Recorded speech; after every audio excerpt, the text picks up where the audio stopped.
अज्ञानतिमिरान्धस्य ज्ञानञ्जनशलाकया चक्षुरुन्मीलितं येन तस्मै श्रीगुरुवे नमो।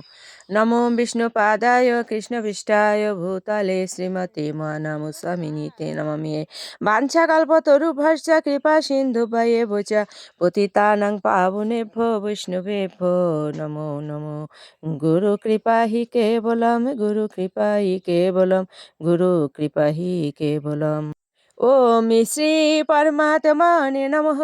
ओम श्रीमद् भगवते श्रीगीताय नमः। नारायणं नमस्कृत्य नरं चैव नरोत्तमं देवीं सरस्वतीं व्यासं ततो जयमुदीरयेत्। मूकं करोति वाचालं पङ्गुं लङ्घयते गिरिं यत्कृपातमहं वन्दे परमानन्दमाधवम्। ओम नमो भगवते वासुदेवाय। ओम नमो भगवते वासुदेवाय।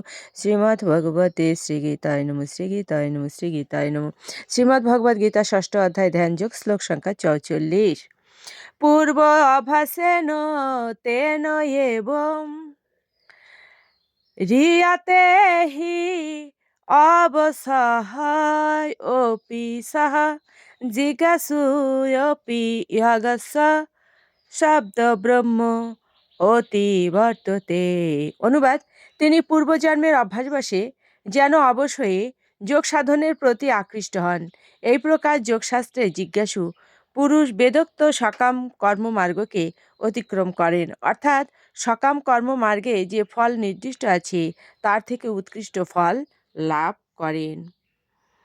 তাৎপর্য: উচ্চ স্তরের যোগীরা বেদের কর্মকাণ্ডের প্রতি আকৃষ্ট নন, কিন্তু তারা স্বাভাবিকভাবেই যোগ পদ্ধতির প্রতি আসক্ত হয়ে পড়েন, যা তাদের কৃষ্ণ ভাবনামৃতের স্তরে উন্নতি করে।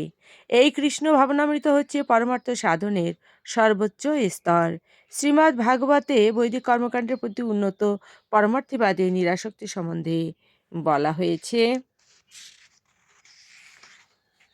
হে ভগবান, চণ্ডালকুলে জন্মগ্রহণ করেও যদি কেউ তোমার অপ্রাকৃত নাম কীর্তন করেন, তবে বুঝতে হবে যে তিনি পারমার্থিক জীবনে অত্যন্ত উন্নত।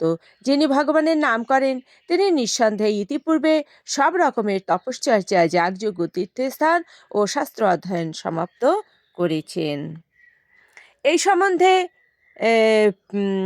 সুন্দর একটি দৃষ্টান্ত ঠাকুর হরিদাস, যাকে শ্রী চৈতন্য মহাপ্রভু অন্যতম পার্শ্বদরূপে গ্রহণ করেছিলেন।